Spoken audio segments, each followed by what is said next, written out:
छावा भाग 37. संभाजीराजे आणि रामसिंग आग्र्याचा फेरफटका करून परतत होते. त्यांच्या घोड्यांमागून 10-12 रजपूत घोडाईत चाल धरून होते. दिवस परतायला लागला होता. पथक कुंभारबाडीच्या वस्तीत घुसले. इथे कुंभाराच्या धाब्यांच्या घरांसमोर उभट उंच रांजण, गेळे, माठ कुंभारांनी हारींना मांडले होते. ते बघताच रामसिंगाने हात वर करून पथक थांबविले. मागे न बघताच त्याने हाका दिला. डुंगर जी म्हणत डुंगरमल आघाडीला आला. उसमें के माठ लेना, राजा साहब के हशमों के लिए. रामसिंगाने एका कुंभाराच्या ओसरीकडे हात उठवीत त्याला आज्ञा दिली. कुंभारी चाक फिरविणाऱ्या कुंभाराने शाही सवाऱ्या बघून हातच्या काठीने फिरते चाक थोपविले. पुढे येत रामसिंगाला आणि संभाजीराजांना कुर्नीस करून तो अदबीने म्हणाला, क्या हुक्म है सरकार, कौन सी खिदमत करूं? त्याच्या डोक्यावर उत्तरी पागोटे होते. चिखलमळले हात त्याने मावळी रामरामाच्या पद्धतीने जोडले. अच्छे माठ देना, इन मेहमान साहबान के लोगों को देना है. रामसिंग संभाजीराजांच्याकडे हाताने दाखवीत म्हणाला. कुंभाराने बारीक डोळे करून संभाजीराजांना निरखले. सहज म्हणून तो पुटपुटला, सवाऱ्या मावळी मुलखाच्या दिसत्यात. कुंभाराची नजर संभाजीराजांच्या छातीवरील कवड्यांच्या माळेवरून फिरली. कुंभाराची बोली ऐकताना संभाजीराजांची उजवी भुवई नकळत वर चढली. असा मी देशीची दिसते, मावळ बोली बोलते. एक विचार त्यांच्या मनाच्या चाकावर फिरला. काहीतरी आकार घेऊ लागला. कुंभाराने एक गोल खडा उचलून डुंगरमलला भाजी व माठ ठणाठण वाजवून दाखविले. संभाजीराजांच्या मनात कसले तरी ठोके ठणठणून गेले. हातात पेलून पारखून बघून डुंगरने 4 माठ खरेदी केले. रामसिंगाने कमरेच्या शेल्यात खोचलेली दिनाराची थैली खेचून डुंगरच्या दिशेने घोड्यावरूनच फेकली. ती झेलीत डुंगरने कुंभाराला माठाचे दिनार दिले. थैली आणून पुन्हा रामसिंगाच्या हातात दिली. एक एक उचलून कुंभाराने आणि डुंगरने माठ 4 स्वारांच्या हातात दिले. डुंगरने घोड्यावर झेप घेतली.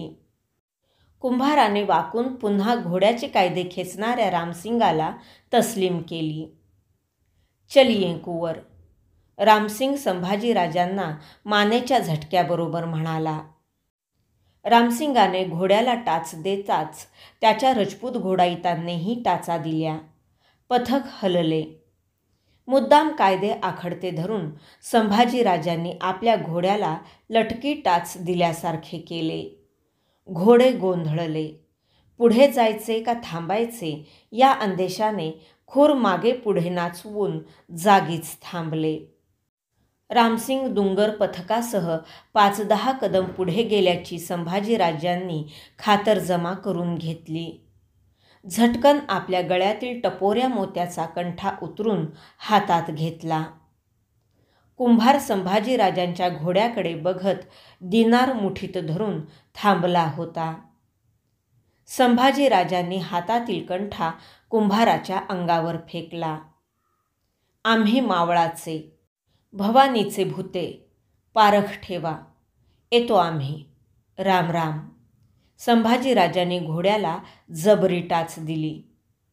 रामरामजी, हे कुंभाराचे शब्द संभाजीराजांनी ऐकले नाहीत.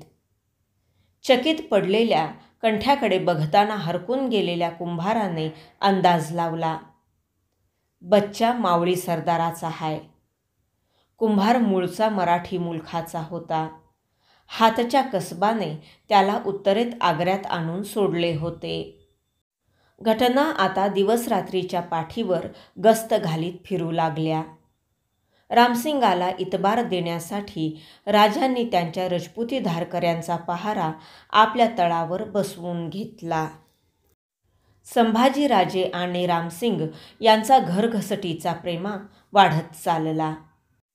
घडले तेच एवढे जबरी होते की रामसिंग राजे आणि संभाजीराजे यांची डोळ्यात तेल सोडून हिफाजत करत होता. ह्या मेहमानस्वाऱ्या सलामत आपल्या मुलखात परत कशा जातील याचीच रामसिंगाला फिकर लागली. तिला 2 कारणे होती.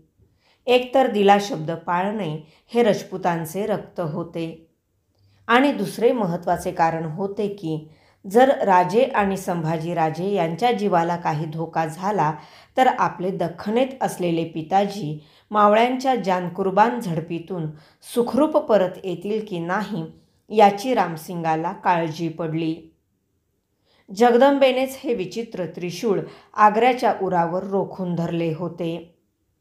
तिचा तरी काय इलाज होता? राजे संभाजीराजे तर तिचे भूतेच होते, पण खुद्द मिर्झा राजाही तिचा भक्तच होता. तिला सगळ्यांनाच दाद देणे भाग होते.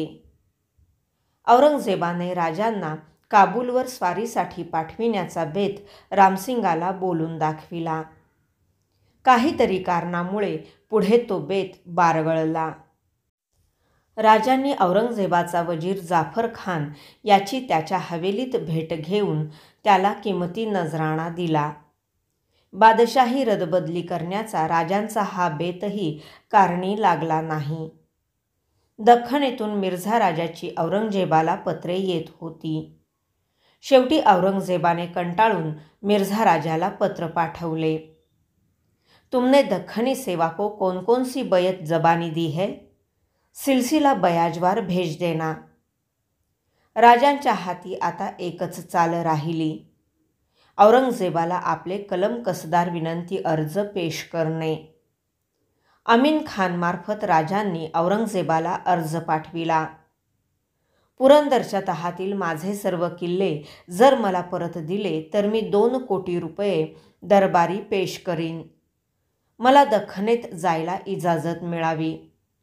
माझे फर्जंद संभाजीराजे यांना मी आग्र्यातच ठेवून जाईन. बादशाह चाहतील तर मी कसम घेण्यास तयार आहे. बादशाह सलामतांची दख्खनेत आदिलशाही विजापुरावर मोहीम जारी आहे. तिथे जाण्याची मला इजाजत द्यावी. मी ती मोहीम फत्ते करून देईन. वक्त पडल्यास त्या जंगात जान कुर्बान करून अलीजानपाशी माझी चाकरी रुजू करीन. अमीन खानाने राजांचा अर्ज दरबारात वजीर जाफर खानाच्या हवाली केला. त्या दरबारात रामसिंगासह संभाजीराजे हजर होते. जाफर खानाने अर्ज जिले सुबहानी औरंगजेबाला पढून दाखविला. हातची माळ थांबवून औरंगजेबाने अर्जातील शब्द न शब्द कान देऊन ऐकला.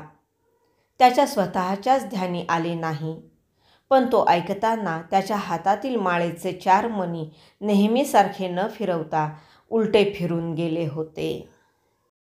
वाकलेल्या जाफर खानाच्या हातातील राजांच्या अर्जाच्या वळीकडे बघत औरंगजेब शांतपणे म्हणाला, जाफर, देखो सेवा कितना इनायती है. शाही सूरत के 3 कोटी रुपया हजम करके हमें 2 कोट बख्श दे रहा है. आणि तो काहीतरी पुटपुटत तख्तावरून उठला. दरबार बरखास्त झाला. संभाजीराजांच्यासह रामसिंग दरबाराबाहेर पडला. सगळे दरबारीये बाहेर पडले. मोकळ्या दिवाणी खासमध्ये फक्त कनोजी धुपाची वळी तेवढी फिरत राहिली. रामसिंग संभाजीराजांना घेऊन राजांच्या तळावर आला. आपल्या डेऱ्यात राजे रामसिंगाची वाट बघत होते. डेऱ्यात त्र्यंबकपंत, रघुनाथपंत, निराजी ही मंडळी होती. रामसिंग आणि संभाजीराजे डेऱ्यात प्रवेशले. क्या हुआ रामसिंग हमारे अर्जी का? राजांनी रामसिंगाला विचारले. कुछ राय नहीं दी अलीजान ने आपके अर्जी पर राजा साहब. हजरत सोचकर ज़रूर कुछ करेंगे. आप फिकर मत करना. रामसिंग किती केले तरी रजपूत होता. थोडा वेळ थांबून रामसिंग आपल्या माणसांसह आपल्या हवेलीकडे निघून गेला. पाठीवर हात बांधून राजे डेऱ्यातच नजर पायगतीला टाकून विचारांबरोबर फेऱ्या घेऊ लागले. संभाजीराजे मंचकावर बसून राजांची घालमेल बघताना अस्वस्थ झाले होते. रघुनाथ पंत, बादशहा कोण चालीचा फैसला करील आमच्या अर्जाचा? राजांनी मध्येच थांबून कोरड्यांना विचारले. बाळराजांना ठेवून जाण्याचे कलम अर्जात घातले आहे. तेवढ्याचाच काही नतीजा निघेल असे वाटते स्वामी. कनातीजवळ उभे असलेले रघुनाथ पंत म्हणाले. राजांनी ते ऐकताच संभाजीराजांच्याकडे बघितले. त्यांना मासाहेबांचे शब्द आठवले. प्रसंग पडला तर समयी राज्यासाठी जुनी पिढी खर्ची द्यायची असते. राज्याची स्वप्ने बघायची असतात ती नव्या पिढीत. संभाजीराजांच्या रोखाने राजे वळले, त्यांची समजूत पाडण्याच्या इराद्याने. एकाएकी वळीवाच्या ढगांची आकाशाच्या नगाऱ्यावर टिपरी घुमते तशी क्षणाक्षणाला चढत्या आवाजाने जवळ येणारी असंख्य घोडाटापांची टिपरी अचानक सर्वांच्या कानांवर आली. राजे चमकले. संभाजीराजे ताडकन मंचकावरून उठले. दोघांच्याही टोपांतील मोतीलगी थरथरल्या. डेऱ्याबाहेर असलेला रामसिंगाचा पहारेकरी नंग्या हात्याऱ्यानिशी घाबराघुबरा होत आत आला. त्याच्या पाठोपाठ बाहेर गेलेले भेदरलेले रघुनाथ पंत, त्र्यंबक पंत, निराजी हे तिघेही हत्यारे उपसून आत आले. सर्वांचे गुंतवा झालेले थरथरते विचित्र शब्द राजांच्या आणि संभाजीराजांच्या कानांवर आदळले. घात झाला धनी, हबशी हत्यार चलाने आ रहे है, भागो, पळा, भागो. बाणासारख्या घुसणाऱ्या त्या शब्दांनी राजे गोंधळले. तबकात ठेवलेली भवानी उचलण्यासाठी त्यांनी पायझेप टाकली, पण संभाजीराजांची आठवण येताच ती पुन्हा मागे घेतली. एकदम संभाजीराजांना ओढून जवळ घेत राजांनी त्यांना आपल्या पोटाशी कवटाळले. एकच क्षण निघून गेला, पण तेवढ्या अवधीत राजांच्या मनी विचारांची कितीतरी हत्यारे एकमेकांवर आदळली. राजगड सोडल्यापासून दाबून ठेवलेले अपमानाचे, चिंतेचे, व्यथेचे कैक बांध फुटले. श्रींचे राज्य, कामी आलेले इमानबंद जीव, दह्याच्या कवड्या, मासाहेब, मिर्झा राजा, फरमानबाडी, भंडाऱ्याची परडी, उचलला गेलेला कैलास, एकला जीव, भुयार, शिवलिंग, पेटता हुडवा. विचित्र विचित्र दृश्ये राजांच्या डोळ्यांसमोर त्या क्षणात दाटवा धरून गेली. कैक हबशांचे निर्दय वार आपल्या आणि संभाजीराजांच्या आता अंगावर पडणार या कल्पनेने राजे अंगभर चरकले. सगळे डाव अपुरे असताना परमुलखी एका गाफील क्षणी एकुलत्या एक पुत्रासह कत्तलीचे केविलवाणे मरण, सर्वस्वाची राख, शतरंजचा हा फसलेला डाव, नामुष्कीची शिकस्त. राजांचे सूर्यपेट डोळे कडकडीत काळजीने दाटून आले. संभाजीराजांना पोटाशी एकजीव गच्च कवटाळून धरताना राजांच्या थरथरत्या ओठांतून मायेने थपथपून गेलेले घोगरे शब्द ओघळले. लेकरा, घात झाला, आम्ही फसलो. तलवारीच्या पात्याला धार बिलगलेली असते तसे संभाजीराजे आपल्या आबासाहेबांना हातांच्या कवळ्याने बिलगले होते.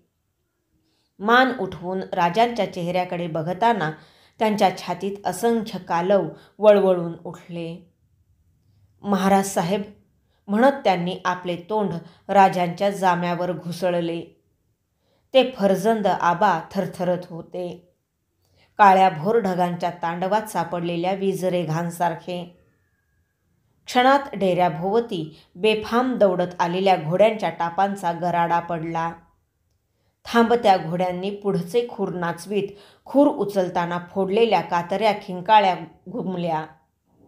पाठोपाठ डेऱ्याचा झिरझिरीत पडदा एका राकट केसाळ हाताने बेदरकार उडता फेकून दिला. पत्थरी रंगाचा, हनुवटीकडे पडलेल्या जाड ओठांचा, आग्र्याचा धिप्पाड हबशी फौजदार सिद्दी फौलाद खां डेऱ्यात घुसला.